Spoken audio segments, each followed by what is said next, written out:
Round 9 of the Barclays Premier League gets underway on Saturday lunchtime as Crystal Palace welcome table toppers Arsenal to Selhurst Park. Ian's contract with Crystal Palace has come to an end. Ian Holloway left the club by mutual consent following a 4-1 home drubbing by fellow strugglers Fulham on Monday night. The Eagles raced into an early lead only to be pegged back by two spectacular first half goals. Their fifth straight defeat leaves them 5 points from safety with just 3 points on the board. Arsenal's scintillating Premier League form shows no signs of stopping as they put 4 past Norwich a week ago.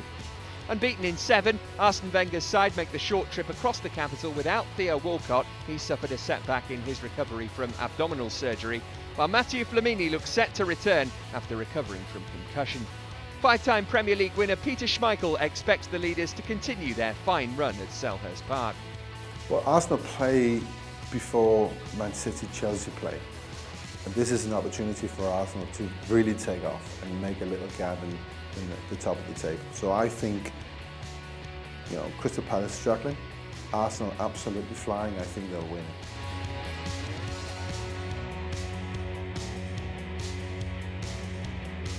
Stoke are the visitors to Old Trafford on Saturday as United look to bounce back from last weekend's disappointment against Southampton. The Saints' 89th minute equaliser stunned the champions and increased the pressure on new boss David Moyes, whose side can ill afford to slip up again after falling 8 points behind league leaders Arsenal. Robin van Persie's strike against the Saints was only his second from open play this season, and United will be hoping there's more to come from the Dutchman, who's had a relatively quiet start to the season. Without a league win since August, Stoke arrive in Manchester with problems of their own. Mark Hughes has seen his side net just 4 times in the campaign, but the former United forward may see this as a good time to play his old side. The fixture, though, may come too soon for defender Jeff Cameron, who's Hughes' only injury concern. Very disappointed on what happened against Southampton.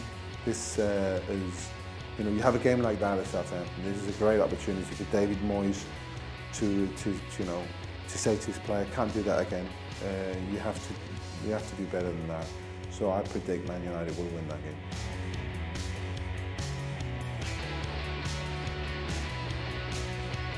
Sunday's lunchtime kick-off sees Sunderland host bitter rivals Newcastle in the Wear Tyne derby. Gus Poyet's debut in the Sunderland hot seat ended with a crushing 4-0 defeat to Swansea last weekend. It was an unhappy welcome to the Premier League for Poyet and a harsh reminder of the task that lies ahead. The Black Cats remain 7 points from safety and without a win so far.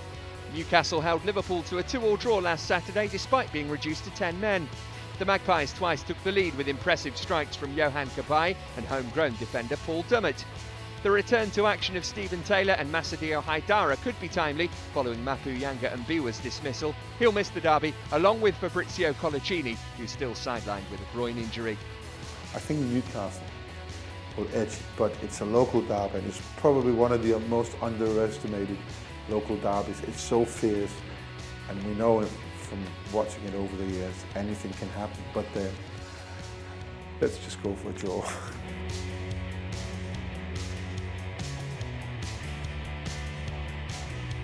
An early tussle of title contenders sees Chelsea welcome Manchester City to Stamford Bridge. The hosts ran out comfortable 4-1 winners over Cardiff last time out. However, the game was shrouded in controversy following Eden Hazard's bizarre equaliser. While boss Jose Mourinho had to watch a superb strike from Oscar and Hazard's second from the stands after referee Anthony Taylor sent him off following a heated remonstration with the fourth official. Mourinho, though, will be able to take his place in the dugout on Sunday. Manchester City finally picked up their first away win with a 3-1 victory at West Ham. Sergio Aguero backed a brace, including his first headed goal in the Premier League.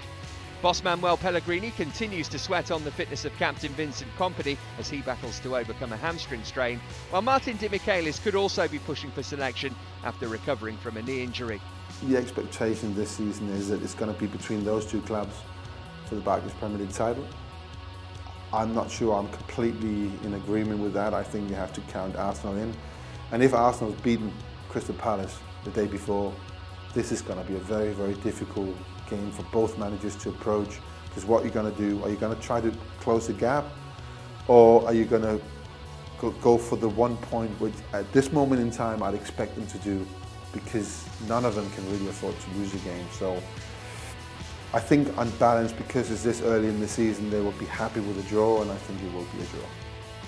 Elsewhere at the weekend, Goal predicts wins for Liverpool, Norwich, Southampton, Swansea and Tottenham, with a draw expected at Villa Park. And don't forget to use the Goal Live Match Centre to keep up to date with all the weekend's action.